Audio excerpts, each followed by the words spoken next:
So then there's a video package hyping Undertaker and Flair. Flair hitting Taker with a lead pipe and then Taker challenging Flair to a match at WrestleMania. Flair declining, and so Taker attacks Arn Anderson and then David Flair, and then Flair accepting the challenge. Taker then getting Flair arrested. A board meeting taking place where the board put Vince McMahon in sole control until after WrestleMania. McMahon then makes the match between The Undertaker and Ric Flair a no disqualification contest. Undertaker rides in on his motorbike for a second year in a row, and we have The Undertaker versus Flair. I thought the video package itself made me think that this was the most well built up thing to this show. Everything else felt like it didn't have the same quality of build as this particular build. I thought this was actually pretty decent. Yeah, this is a great video package. Yeah, I really enjoyed this one. I guess that was also reflective of the fact that it probably was the best thing built up to this show.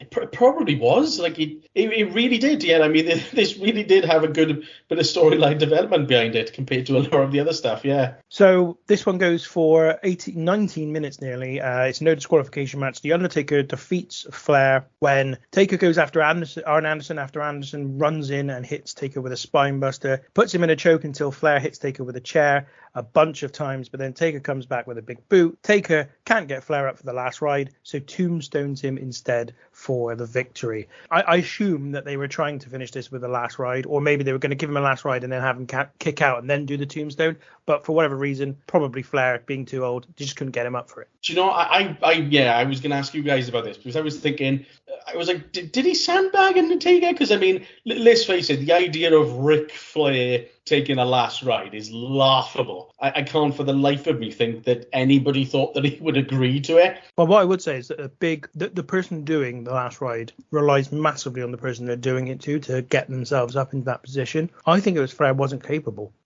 Maybe. Stephen, what did you think of the match? Ooh, where to start? Flair, I thought, looked incredibly young in this pre-match video. He's 53. I mean, I know he'd had a facelift and stuff by this stage. I don't know if Botox was a thing in 2002, but yeah, it was working for him. Rolling still existed. That's a nice touch. What was less of a nice touch was when Lawler said that Flair's family tree needed trimming, which made me cringe quite a bit. This was during a time where Ross called Taker Booger Red. Now, am I to take that name literally in that essentially Undertaker was a red bogey? Because if someone showed me a red bogey, that would be more entertaining than most of the first 10 years of his career. I've said about Lawler. Lawler is like that person that you just dread, you just desperately hope. You meet him at a wedding, you're like, please don't be sat next to me. Please don't be sat next to me. I'd rather die, like drown myself in the toilet than have to sit next to this guy for a few hours.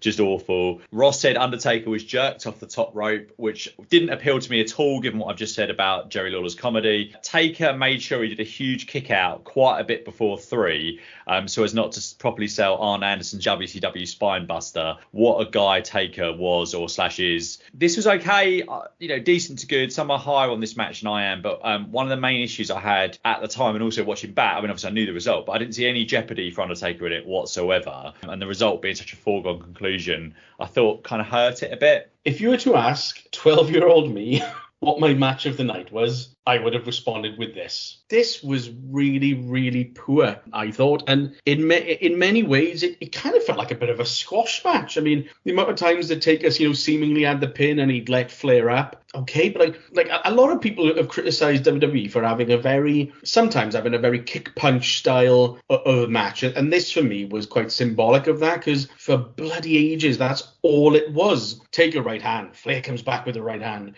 chop. Taker hits a right hand, there's a big boot, and that's all it was for ages. It just got really repetitive. I will say that it was hilarious seeing The Undertaker get the first chop that he had from Flair, because my God, you could tell that hurt him. And I've heard interviews of Undertaker talking about being chopped by Flair, and suffice to say, he's not a fan of it. But Flair always loved doing it because he's basically said he's got a big old chest to be able to do it again. So that makes sense. I didn't think that this was up to much. It just took too long to get going. I enjoyed the Arn Anderson spine buster, I must admit. At the time, I literally was like, who is Arn Anderson? Who's this guy? Why is he involved? I have no idea. It's just funny to look back at that now.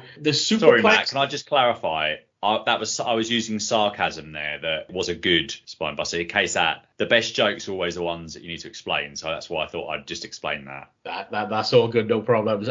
It was quite funny, yes, to see Taker do that, kick right out and power out. The superplex that Taker hit Flair with, I I did think was really good. Then, commented on the finish. It just looked really odd. It was a great tombstone. I'll definitely say that. I thought that was one of the better tombstones that I remember seeing Taker do. But in terms of, like I said, I want to try and dwell on some of the positives of this, because this was towards the start of the Taker heel turn, and, going into his, big evil, type of sort of heel turn. And he was really good at it. He was really good at this point at playing the heel. And I felt he did a lot of things that did differentiate from his previous babyface, sort of run. So I did enjoy heel Taker, I must admit. It wasn't a great match. The entrance, Undertaker coming out on the bike to roll in, hell yes, let's keep that going. But yeah, I do think this is aged quite badly, which is a shame. Not the best match of the night. Well, I've got some bad news for you, Matt, because this is the last you will see of The Undertaker as the American Badass on this WrestleMania run, because you've already done WrestleMania 19. So that's all done. So after this, it's back to the dead man. Sorry, Matt. It was a brief stint as the American Badass, and thankfully it was brief. On the plus side, Matt, that means that Booger Red isn't going to be said again by Jim Ross. Reason why I perhaps didn't react to your joke about the Spinebuster Steven is I was reading up about what Booger Red was. In fairness to Jerry Lawler, he even says, what the hell is Booger Red? Yeah. Summing up everybody's thoughts at this point. So he talks about the fact that this is a reference to the great Texas linebacker, the late Tommy Nobis, who wore number 60. He had like a 20-inch neck, red hair. It's all through school, because this was such a fierce hitter at 6'3", probably 245 pounds. He was huge for that position during that era. He unhinged people. His nickname was Booger Red. I'm been like this is so niche and old and stupid. Like no one cared. I know American football's a big thing in America, right? I get it. But this is kind of like me going, oh yeah, I remember the great Carlisle United striker from 1993, and his nickname was Booger Red, and that's why we call the like what why are you doing this? Like, is a fraction of your audience is going to understand it, and certainly not an international audience are going to understand it anyway. Yeah, this was at the lower end of what Jim Ross did as a commentator sometimes. I think he overvalued perhaps sometimes how much people care about other things outside of pro wrestling. Certainly the things that he cares about, he overvalues in terms of the importance. To your point earlier on about Jerry Lawler's commentary, Stephen, this is where I was like, God, he's so insufferable. Like, what is he doing? He's just doing my head in all the way through this. On the match itself, for me, this was the best match other than Hogan versus Rock on the show. I thought this was pretty decent. I quite enjoyed it. I thought it was pretty dramatic. Obviously, Flair bled because that's all he did at the time. Classic kind of Flair contest of this period. He does a very similar match with Vince McMahon at the Rumble in this year. It's kind of just take every shortcut, take every chance possible that you can to distract the fans with the fact that you're not really doing anything particularly. And I thought it was decent. Bit strange the end. As I said, I just think Ric Flair couldn't get up for the last ride, or maybe he said, Matt, he just decided actually in the moment, he's like, I don't fancy taking this move. I'll just tombstone me and we'll do it that way. I feel like this match was put in to give The Undertaker another name on his streak. By this point, they were quoting the fact that he was 9-0 and this was his 10th victory. And I thought,